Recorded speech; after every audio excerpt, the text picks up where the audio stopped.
এ যুদ্ধ আপসহীন। এই যুদ্ধে ইনশাআল্লাহ আমরা কারো কাছে মাথা নত করব না। আমরা এই যুদ্ধে আমাদের ডেস্টিনেশনে গন্তব্যে না পৌঁছা পর্যন্ত কোনো কিছু আমাদেরকে থামাতে পারবে না।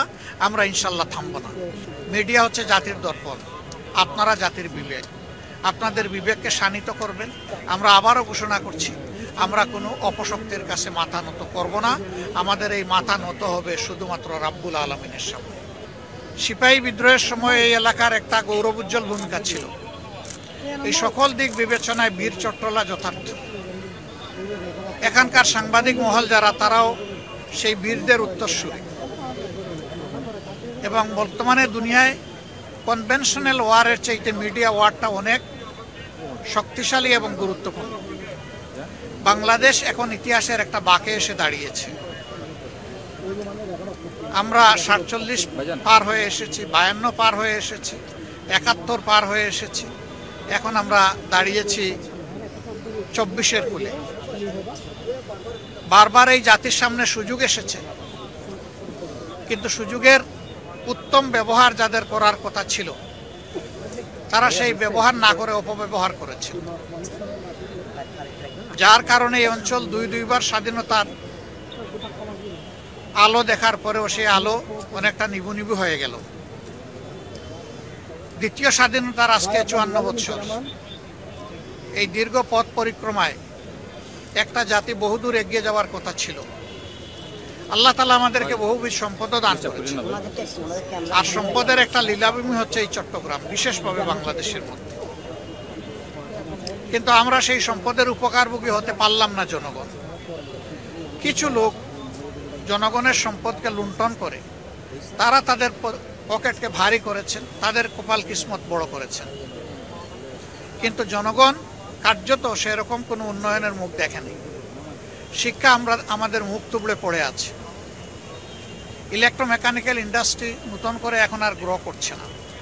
এগ্রো বেসড ইন্ডাস্ট্রিতে আমাদের তেমন কোনো সাড়া নেই। আমাদের মৎস্য এবং পশু সম্পদে ব্যাপক প্রয়োজন থাকা সত্ত্বেও এখনো আমাদের চাহিদার তুলনায় আমাদের প্রোডাকশন খুবই কম। এই সব কিছু একটা কারণে, এটি হচ্ছে ভিশনারি, আন্তরিক, দেশপ্রেমিক, সৎ নেতৃত্বের অভাব। এই 4টা উপাদান ছিল না বলে দেশ বারবার মুখ থুবড়ে পড়েছে। সুযোগ এসেছে, সুযোগ হারিয়ে গেছে। আমরা 24-এর এই সুযোগকে আর হারাতে চাই। এই সুযোগের ইনশাআল্লাহ আমরা 16 আনা সদ্ব্যবহার করতে চাই। কোনো দলের জন্য নয়, গোটা জাতির জন্য, আপামর জনগণের জন্য, এদেশের মুসলমান, হিন্দু, বুদ্ধান, খ্রিস্টানদের জন্য, আরও যারা আছেন জাতি উপজাতি সকলের জন্য, বাংলাদেশের সীমানার ভিতরে যারা বসবাস করে তাদের জন্য, এদেশের শিশুদের জন্য, এদের মায়েদের জন্য, এদেশের বৃদ্ধ যারা হয়েছেন তাদের জন্য, যারা একেবারেই অসহায় তাদের জন্য আমরা তাদের কথা বলতে চাই। আমরা তাদের কণ্ঠ হতে চাই। এই জন্য আমরা আল্লাহর উপর ভরসা করে ঘোষণা করেছি যে আমাদের যুদ্ধ হবে এই দেশকে সত্যিকার মুক্তির স্বাদ এনে দেওয়ার জন্য দুর্নীতির বিরুদ্ধে। এই যুদ্ধ আপসহীন। এই যুদ্ধে ইনশাআল্লাহ আমরা কারো কাছে মাথা নত করব না। আমরা এই যুদ্ধে আমাদের ডেস্টিনেশনে গন্তব্যে না পৌঁছা পর্যন্ত কোনো কিছু আমাদেরকে থামাতে পারবে না। আমরা ইনশাআল্লাহ থামব না। আমাদের চলা অব্যাহত থাকবে।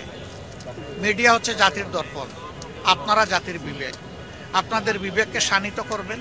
এই যুদ্ধে আপনারাও শরিক হবেন, কারণ জাতি আমাদের সবার, কোনো বিশেষ দলের নয়, গোষ্ঠীর নয়।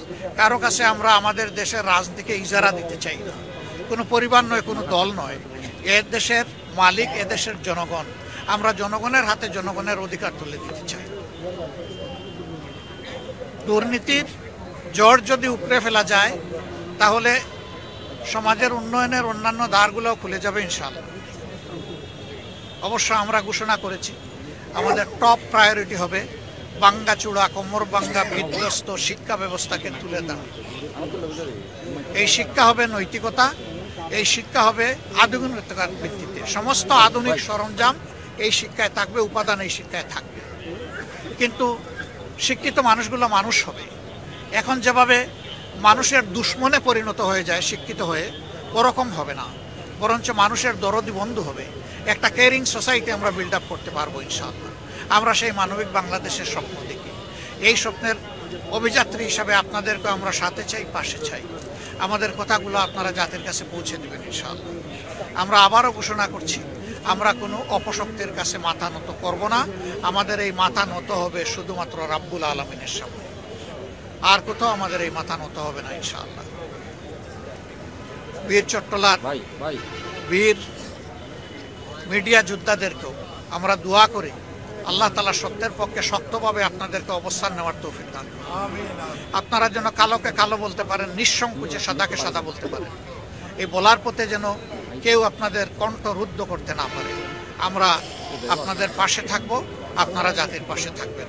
দেখেন, আমাদের এত পজিটিভ এজেন্ডা, আমরা কি করব জাতির জন্য, কি ভাবছি, সেইগুলা বলতে বলতেই আমাদের সময় চলে যায়। কাউকে খুঁচা দেওয়া কিংবা কারো খুঁচার জবাব দেওয়ার ভাই আমাদের কোনো সময় নাই, কোনো সময় নাই। আমাদের অবস্থান আপনাদের সামনে পরিষ্কার।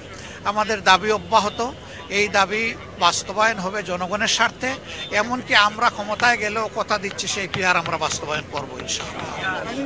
আমরা কথা বললাম,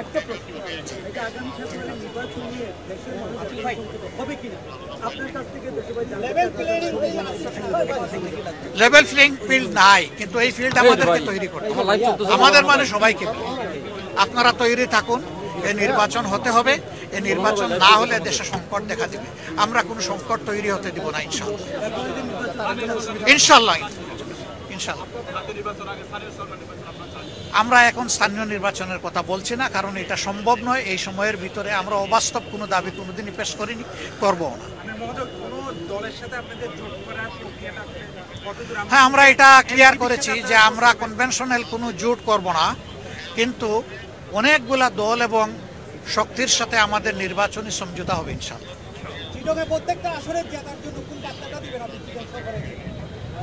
আমি চিটাং সকল আসনে জামাতকে বিজয়ের কোনো বার্তা দিব না। আমি জনগণের বিজয়ের বার্তা দিয়েছি, যে বার্তাটা আপনাদের সামনে পেশ করেছি।